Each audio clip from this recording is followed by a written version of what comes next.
Good afternoon friends, welcome back to channel campus students. So intermediate results వచ్చినాయి కదా, దానికి సంబంధించింది ఇది.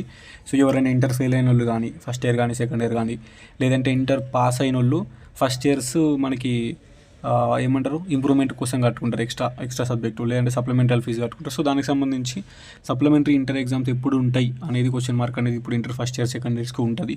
సో వాళ్ళకైతే ఈ వీడియో షేర్ చేయండి, ఓకేనా. సో ఇంటర్మీడియట్ వాళ్ళ కోసమే ఈ వీడియో ఎస్పెషల్లీ. సో May 22 నుంచి అడ్వాన్స్డ్ సప్లిమెంటరీ ఎగ్జామ్స్, ఓకేనా. సో May 22వ తారీఖు నాడు నుంచి మనకు ఎగ్జామ్ స్టార్ట్ అవుతాయి. సో 22, 23, 24, 25, 26 అట్లా ఎగ్జామ్ టైం టేబుల్ వచ్చిన తర్వాత మీరు చూసుకోవచ్చు.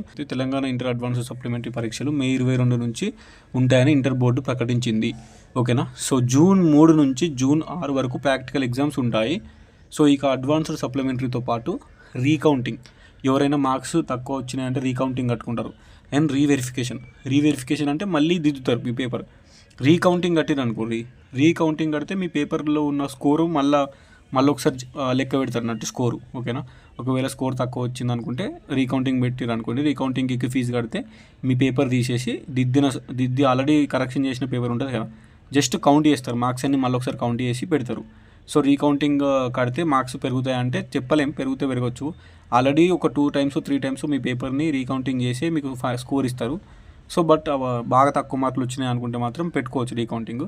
రీవెరిఫికేషన్ అంటేనేమో మీ పేపర్ మళ్ళీ దిద్దుతారు, అంటే మీరు రాసిన ఆన్సర్స్ మళ్ళీ చదివి మళ్ళీ మార్కులు ఇస్తారు అన్నట్టు, ఓకేనా. సో అప్పుడు ఫెయిల్ అయిన వాళ్ళు, ఒకవేళ అది కూడా పాస్ అయిన వాళ్ళు కానీ ఫెయిల్ అయిన కానీ రీవెరిఫికేషన్ పెట్టుకుంటే మళ్ళీ కరెక్షన్ చేసి మళ్ళీ ఆన్సర్లు చదువుతారు, అప్పుడు మార్క్స్ ఎక్కువ వేయడానికి ఛాన్స్ ఉంటుంది.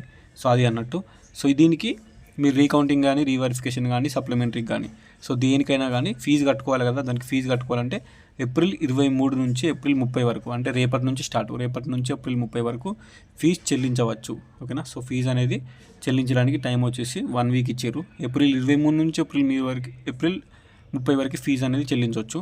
సో 9.97 లక్షల మంది, ఆల్మోస్ట్ 10 లక్షల మంది విద్యార్థులు రాయగా పక్క ప్రణాళికతో ఎక్కడా పొరపాట్లు జరగకుండా వాల్యుయేషన్ జరిగిందని బోర్డు ప్రకటించింది. సో ఇది వేటి న్యూస్లో వచ్చింది. ఎప్పుడు వచ్చిందంటే 22 April మధ్యాహ్నం 12:30 వచ్చింది న్యూస్, ఓకేనా. అంటే రిజల్ట్స్ 12కి వచ్చినాయి కదా.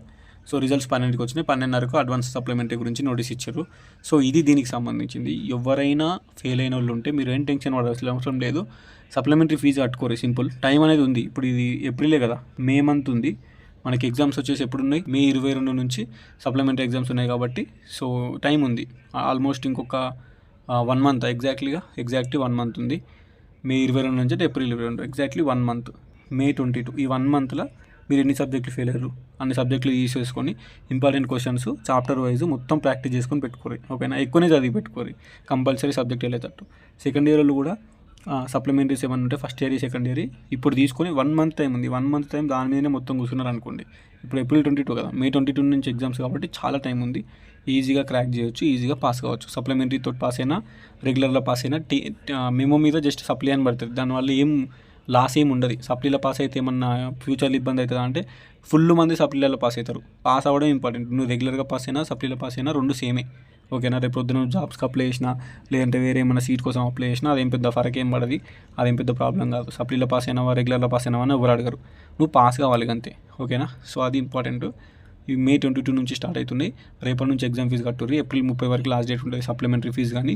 అండ్ ఫస్ట్ ఇయర్స్ ఎవరైనా ఇంప్రూవ్మెంట్ కట్టాలనుకుంటే ఒక సబ్జెక్టులో 2 సబ్జెక్టులో ఇంప్రూవ్మెంట్ కట్టుకోరు, మీకే హెల్ప్ అవుతుంది. ఒక సబ్జెక్ట్ 2 సబ్జెక్టులు ఇంప్రూవ్మెంట్ కట్టుకొని మార్క్స్ పెంచుకోనికి మళ్ళీ ఎగ్జామ్ రాయండి.